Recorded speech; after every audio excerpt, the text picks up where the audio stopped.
Hello दोस्तों, स्वागत है आपका एक नए क्लास में एक और इंपॉर्टेंट टॉपिक जूलॉजी का, जिसका नाम है गाल्जी बॉडी। ठीक है, जिसे हम लोग गाल्जी काय भी कहा करते थे। छोटे क्लास में कैमिलो गाल्जी थे, उन्होंने इसके बारे में बताया था। बहुत ही आसानी से इसे आपको समझा देंगे। तो चलिए सर शुरू करते हैं। देखिए 1888 यानी 1888 में कैमिलो गाल्जी ने क्या किया, गाल्जी बॉडी की स्टडी एनिमल सेल का मतलब क्या होता है, जंतु कोशिकाएं। आपको पता है दो तरीके की होती हैं, एक प्लांट सेल, एक एनिमल यानी जंतु कोशिका, पादप कोशिका।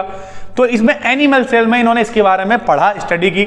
इलेक्ट्रॉनिक माइक्रोस्कोप स्टडी के अकॉर्डिंग गाल्जी बॉडी सभी यूकैरियोटिक सेल्स में पाई जाती है। यानी आपको पता है सेल्स दो टाइप, एक यूकैरियोटिक, एक प्रोकैरियोटिक। तो गाल्जी बॉडी जो पाई जाती है वो किसमें पाई जाती है, यूकैरियोटिक सेल में पाई जाती है।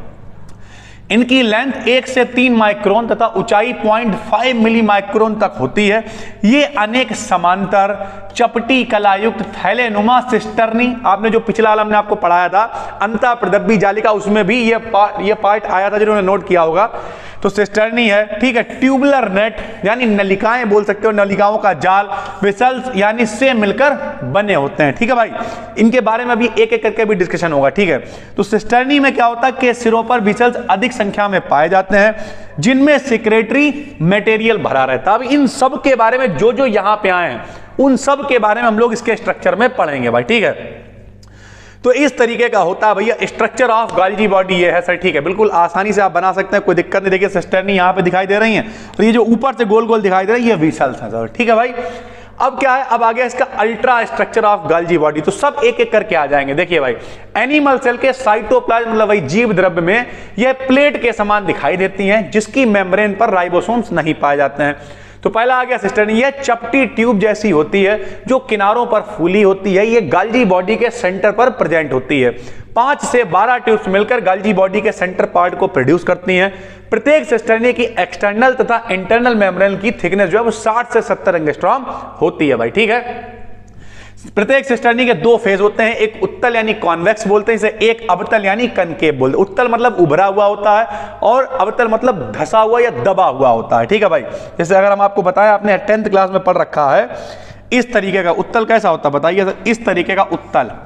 ठीक है, या ऐसे का लोग उत्तल बोलते थे इसे। ठीक है, उभरा हुआ। ठीक है, और ये क्या होता था, अवतल। इस तरीके, ये दबा हुआ क्या होता था, अवतल होता था। ठीक है भाई, दूसरा क्या होता है, ट्रांजिशन वेसल्स यानी संक्रमण आशय बोलते हैं जिन्हें। संक्रमण का मतलब क्या है, ये छोटी छोटी ड्रॉप्स के साइज होते हैं, जिनका डायमीटर 400 से 800 एंगस्ट्रॉम तक होता है। ये ड्रॉप्स सिस्टर्नी की बडिंग से प्रोड्यूस होते हैं, यानी मुकुलन से प्रोड्यूस होते हैं। उसके बाद होता है श्रावी आशय यानी सेक्रेटरी वेसल्स होते हैं। ये साइज में बड़े होते हैं, जो सिस्टर्नी के कॉन्वेक्स फेस के लेटरल साइड में प्रेजेंट होते हैं। इन्हीं के द्वारा लाइसोसोम्स बनते हैं। ठीक है भाई, और आखिरी में होता है गॉल्जियन वेसल्स यानी गाल्जी काय रिक्तिकाएं। ये सिस्टर्नी के कॉन्केव फेस पर पाए जाते हैं, जो स्फेरिकल तथा लार्ज साइज के होते हैं। ठीक है, सब कुछ इसमें दिखाया हुआ है।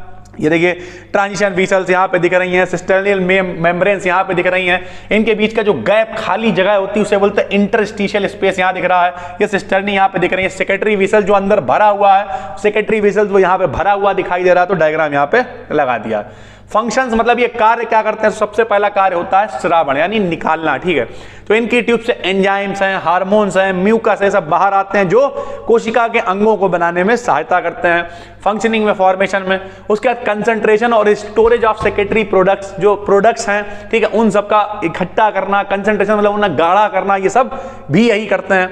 उसके बाद फॉर्मेशन ऑफ लाइसोसोम, सबको पता आत्मघाती थैली बोलते हैं इन्हें, एंड वैक्यूल्स, इन सब के बारे में जो प्रोडक्शन है इनका, फॉर्मेशन, वो भी यही करता है।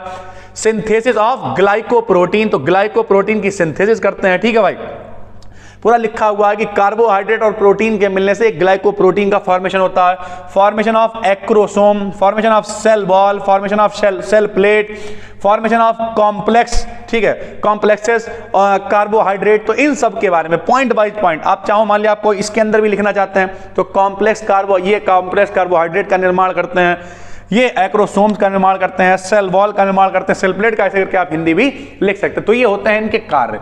तो ये है बिल्कुल आसान भाषा में गाल्जी बॉडी। उम्मीद करते हैं आपके समझ में आ गया होगा, आसान है।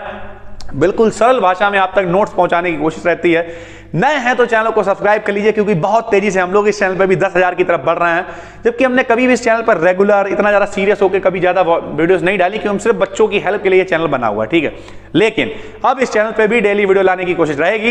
इस चैनल को भी ले चलना है तेजी से 1 लाख की तरफ। बाकी नए हैं तो चैनल को सब्सक्राइब करिए। इसकी पीडीएफ आपको मिलेगी कहाँ? टेलीग्राम पे जाके सर्च कर लीजिएगा BD KD BSc, ज्वाइन हो जाइए, उस पर भी 10,000 होने वाले हैं बहुत जल्द। फिर मिलते हैं, तब तक के लिए धन्यवाद।